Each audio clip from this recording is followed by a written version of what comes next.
Nakita ko na mom ko at ang kuya ko ang masakit pa ay, Dear Ate Vine, sumulat ako sa iyo upang mag-confess. Wala kasi akong mapagsabihan, kaya dito ko na lang idinaan sa pagsulat sa iyong page. Hindi na po ako magpapakilala and pahide na lang din ang aking katauhan.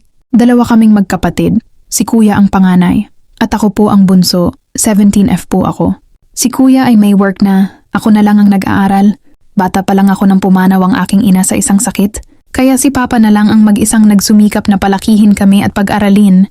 Kapag hindi na niya kaya, nahingi siya ng tulong sa tita ko, sa kapatid ni papa. Mabait at mapagmahal ang papa ko. Ginugol niya ang oras niya sa aming magkapatid. Noong ako ay 12 taon pa lamang, may nakilala siyang babae at naging GF niya ito. Hindi kami humadlang ni kuya dahil alam namin na kailangan din niya ng magpapasaya sa kanya.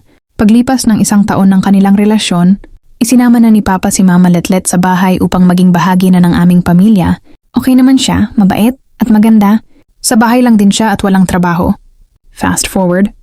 December 2025, nagsimula ang pagbabago dahil sa aking natuklasan. Nagbago ang lahat sa paningin ko kay Kuya Rocky at kay Mama Letlet.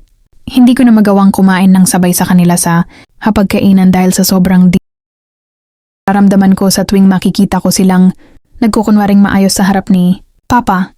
Tuwing aalis si Papa para sa kanyang duty bilang security guard, agad na nagbabago ang ihip ng hangin sa loob ng aming bahay at nagsisimula na ang kanilang ko lang ang nakakaalam.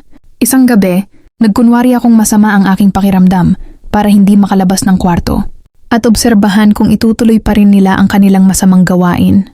Narinig ko ang mahinang katok ni Kuya Rocky sa pinto ng mga magulang ko kung saan natutulog si Mama Letlet habang wala si Papa. Hindi nagtagal ay narinig ko ang pagbukas ng pinto at ang mahihinang tawanan nila na tila ba wala silang tinatapak. Sobrang sakit isipin na habang si Papa ay puyat at pagod sa pagtatrabaho, ang sarili niyang asawa at anak ay sa loob, mismo ng kanyang kama. Lumabas ako at lumapit sa kwarto kung asan sila. Pinakinggan ko ang mga boses nila at naiiyak ako sa galit dahil ang tawanan nila ay napalitan na ng kinabukasan ay sinubukan kong kausapin si Kuya Rocky nang kaming dalawa lang ang nasa sala para bigyan siya ng pagkakataon na itama ang lahat ng kanyang pagkakamali.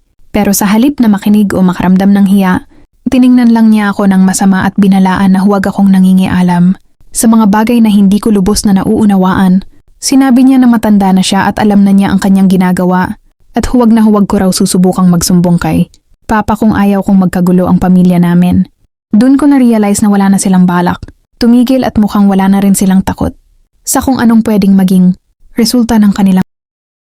Dahil sa takot ko para sa kalusugan ni Papa, nagdesisyon akong kumuha ng ebidensya gamit ang aking cellphone para may hawak ako kapag dumating ang tamang panahon. Isang gabi habang nasa loob sila ng kwarto, dahan-dahan akong lumapit at kinuhaan ko ng ilang picture ng kanilang mga kilos sa loob. Nanginginig ang aking mga kamay habang ginagawa ko. Iyon dahil alam kong ito ang magiging dahilan ng pagkasira ng aming pamilya. Pero hindi ko na kayang kailangan kong protektahan si Papa ko dahil siya ang tunay na biktima rito. Hindi niya deserve ang ganitong klaseng mula sa mga taong mahal niya. Ngayon ay hawak ko na ang lahat ng kailangan ko para ilantad ang katotohanan. Pero hinihintay ko pa ang tamang pagkakataon na hindi mabibigla ang puso ni Papa. Plano kung kausapin muna ang aming tita na kapatid ni Papa para may kasama akong magsabi sa kanya at para may gagabay sa amin kapag sumabog na ang balita. Mahirap man at masakit, alam kong kailangan kong gawin. Ito para matapos na ang pagpapanggap at para mabigyan ng si Papa na dugo at laman ko. Si Mama Letlet ay hindi ko kaano-ano, ngunit bahagi siya ng puso ni Papa at saksi ako kung gaano kamahal ni Papa si Mama Letlet. Kaya sa sitwasyon ko bilang anak, ayaw kong sinasamantala nila ang kabaitan ni Papa, pero ayoko rin na may mangyaring masama sa aking ama. Lahat ay nakaplano na. Pero sa totoo lang may halong takot pa rin akong nadarama dahil hindi ko alam kung ano ang kahahantungan ng aking gagawin. Baka imbis na makabuti ay mapasama pa ito, pero kailangan kong gawin ang tama. Sa mga nakabasa ng sulat ko, sana ay mabigyan niyo pa ako ng karagdagang payo. At para sa laban kong ito ay mas lalo pang nadagdagan ang lakas ng loob na iniipon ko. Maraming salamat po.